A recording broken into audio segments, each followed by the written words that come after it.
Alright, well, it rained here last night, all night, and we checked this morning and we've got some leaks. So this here is the rear cap area. This is the main body, and this gets slid over top and then it gets glued to the back. So what we've discovered is obviously we have some stuff here that's not, it's dried out or it's broke loose.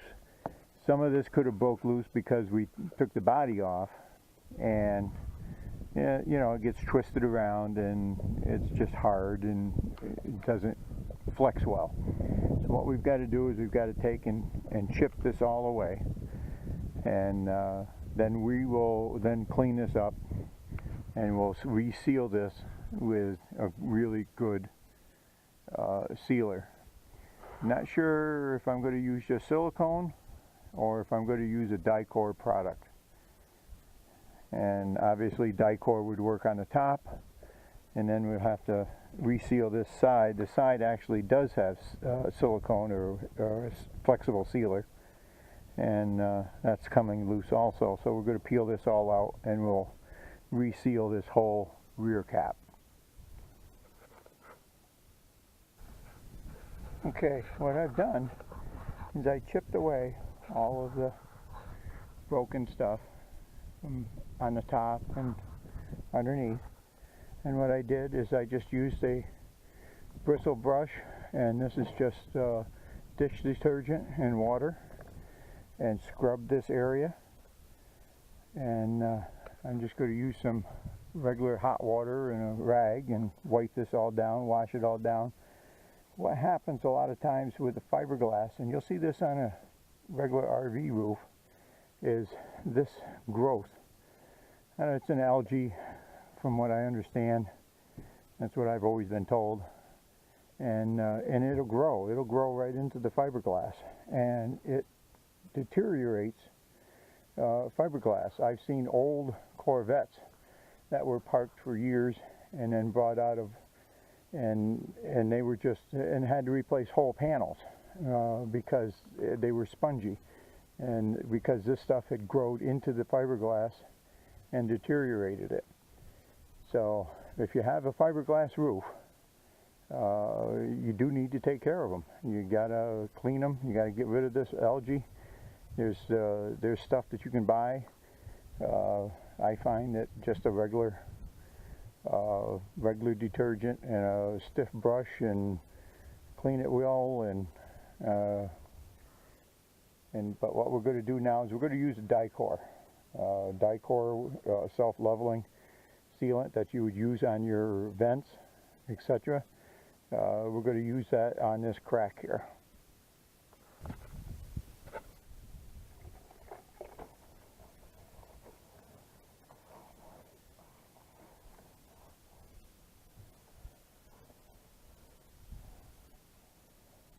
See where I've used that scrub brush in this area right in here, how clean it is compared to right here. So, and that was just using dish detergent.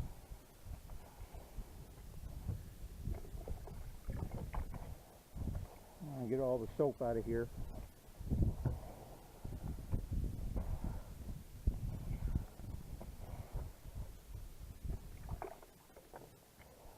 So rinse it down really, really well.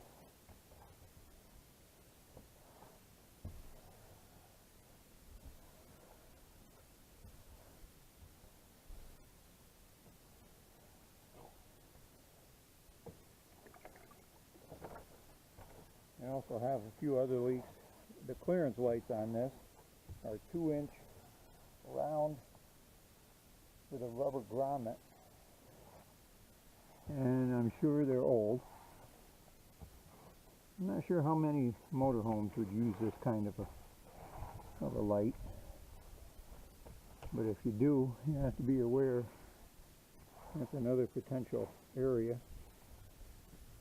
for them to leak. And after last night, checking today, every single one of mine seeps just a little bit. Of course, right now it's not a problem because the walls are all exposed. But if my walls were enclosed, then all that little bit of seepage would eventually rot out the walls. Even though the outside walls are fiberglass, the inside walls will have insulation and wood on them. And you don't want to get the mold in there either.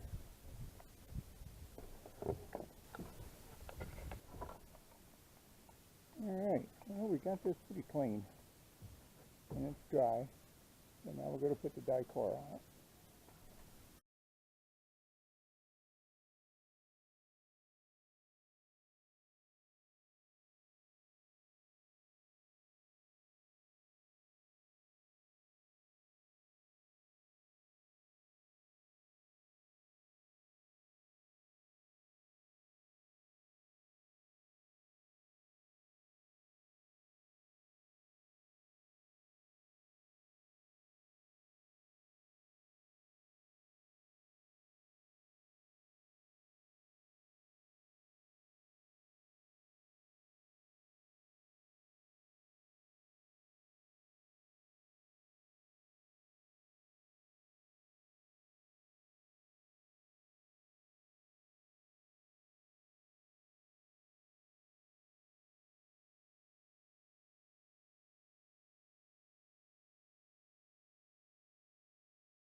We'll let that skim over and put another bead onto it tomorrow, and that should do it.